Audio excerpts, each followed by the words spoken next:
You know, and it's going to be an HD net. It's not live though on HD net, is it? Yeah, I think so. Yeah, it is. Isn't it? I thought it was. Yeah, maybe it is. I think they show. I think they show stuff live. What time? It's like in the evening anyway, right? So yeah, they'll show it live. It would be what 9 o'clock Alberta time, which would be probably 11 o'clock our time. Right.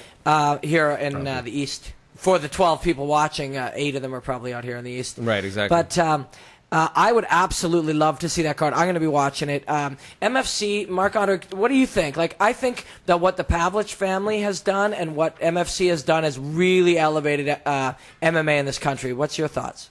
Oh, I agree. I mean, nobody's been doing it as long as they have. They take a lot of flack for what they do, but they tell it like it is.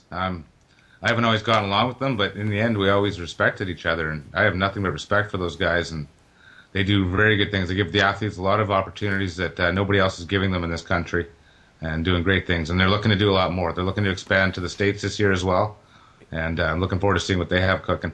I think, I'll say it right now, we'll try to get Mark Pavlich on next Tuesday, the president of MFC. We'll try to get him on next Tuesday. Mark Pavlich has done, and his family have done a great job with MFC and getting onto HDNet and then putting together a card like this. He's a really controversial, for people who don't know, he's a real controversial guy. Him and Joe Doerksen, who we had on tonight, they've had feuds. Can we guarantee that he's going to be on and be drunk? And talk about like waking up and thinking it's the wrong year, or do we have to get Joe to get back? I think Pavlich, he'd come on, he'd swear a lot. We could probably get him to swear a lot. I don't think we can get him to talk about getting knocked out and waking up still married to his ex-wife, but who knows? But Marc-Andre, thanks for coming on, man. I hope we can have you on in the future. It's great to have you here, my friend, because you've got so much insight into so many things, especially mixed martial arts here in Canada. You know, with this whole crazy interweb thing. You know, hopefully we'll have viewers around the world. But you know, we're Canadians, and we'd love to talk about what's going on up here. Thanks for having me. Anytime. Thanks. All right, thanks, Marc-Andre.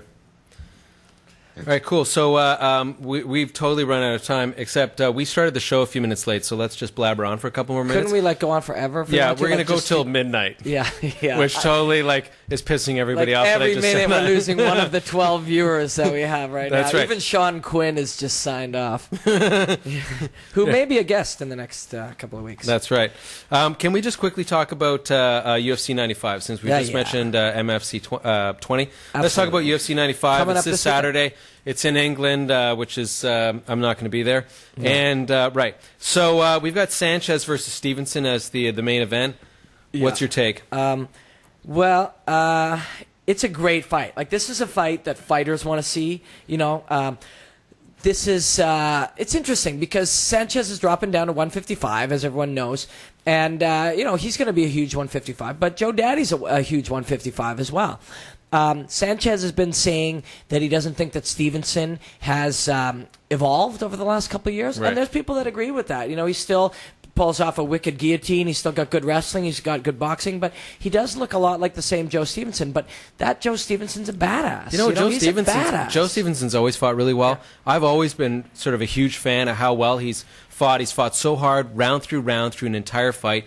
It's not like he's ever gotten winded, ever run out of steam. His cardio's obscene, and he's intense from beginning to end. And so is Sanchez, which makes a really good fight. Super intense. But what's kind of neat also is that just the fact that Sanchez is going to drop 37 pounds for this fight using stevia.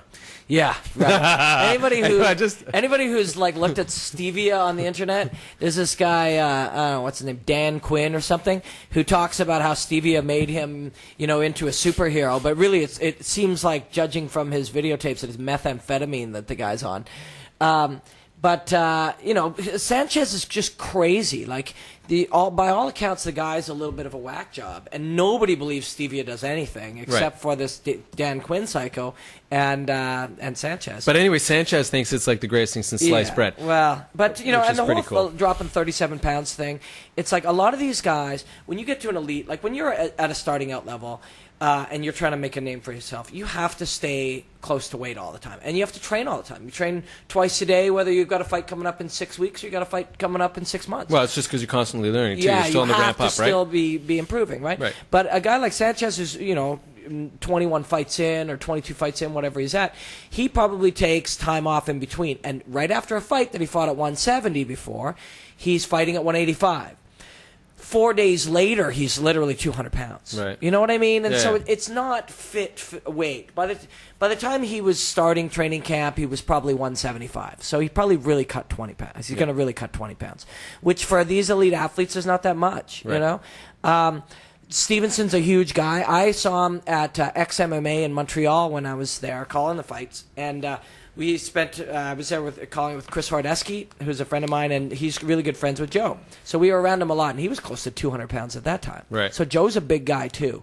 I'm cheering for Joe Stevenson. I like Joe. I'm a big fan, and I you know what I mean. Sanchez is a great fighter, and there's nothing against him. He's an animal. Yeah, for sure. And he's so intense. I just think it's going to be a great fight. I'm kind of hoping for Stevenson to pull this out, also because he's the underdog. We've got a couple the odds makers. So we've got sportsbook.com has got Sanchez as minus 225, Stevenson at plus 185, and then BetUS has got Sanchez at minus 260 and Stevenson at plus 200. And then a couple of other fights, just real quickly, that stand out on this card. We got Nate Marquardt fighting against Wilson Govera, which should be a good fight. Yeah. Marquardt obviously heavily favored. Yep. And then we got Damian Maia, who's fighting... he's like 10-0 now, and he submits everybody. He's a Brazilian Jiu-Jitsu world champion. Right, exactly. Amazing. He's off the hook, so we should expect similar results. And then you got Josh Koscheck versus Paul Tiago. And then Koscheck, last time I saw him, he was getting the worst beatdown ever from GSP, which is awesome. And that was in Vegas. He's had a couple of knockouts in the night since... Oh, yeah, you saw it live. Right, no, I was there, and it was insane. And the reason why I was insane was because I was in Vegas, and the crowd booed Josh Koscheck and cheered for GSP. Yeah. And the crowd was like 85% American, which is kind of cool. They love GSP. They love GSP, and they just really don't like Koscheck, which is good that he's fighting in England. Yeah. So maybe he's going to get 3 or 4 people cheer for him there. One thought on Damian Maia. He's actually fighting Shell Sonnen, right? And who was should have been the WEC champion and was one of the scariest guys at 185 in the world, and he's for real too. But Damian Maia is a whole lot of fighter, man. He's looked so good every fight, exciting to watch. It's going to be a great one. Like, it'll be a great one to sit at home with your friends and just and take it in as a fan. Right. And lastly, just to quickly mention, M1 Global has got a huge event. Let me just find it. There we go. In Seattle, Washington. It's going to be on HDNet. It's on Saturday night. So for the 3 people that are watching that haven't bothered to watch the UFC 95 on Spike for free, or that have the ability to be able to PVR, like watch one show and then PVR the HDNet show, and they're going to watch it later, it actually looks like they've got 15 fights, and all of the fighters, I don't recognize really any of them, but maybe some of them are going to be pretty good. Maybe we can talk a little bit about that in the future, which we're not going to because we probably covered 15% of what we promised to cover tonight. So I think that's probably wrapping us up because we've gone over by at least 5 to 10 minutes. How do you think we did? Brutal. Yeah, we were horrible. I think we suck. This was a terrible show. Hey, welcome to the worst show ever. Yeah. But hey, we had a couple great guests, and that's what they counts. were good, and we had some pretty awesome stories. Yeah. Our guests were good. Yeah, the guests were good. Yeah. We sucked, and that's all that matters. So thank you so much. For the 12 people that were watching, and maybe next week 13. Thank you so much for tuning in to No Shit MMA on thatchannel.com, sponsored by Extreme Couture Toronto. This hat. And one hat by Tap Out, one Grolsch beer, one Smirnoff Ice, and my iPhone.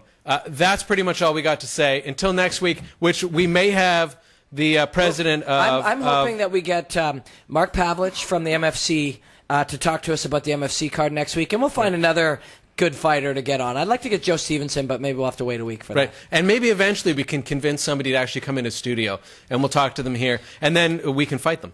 Yeah. Well, I'm not fighting any real fighter. I'll fight you. Right, which you just saw in the intro how well that worked out for me. So thank you so much. Have a great night, and we'll see you later. All right.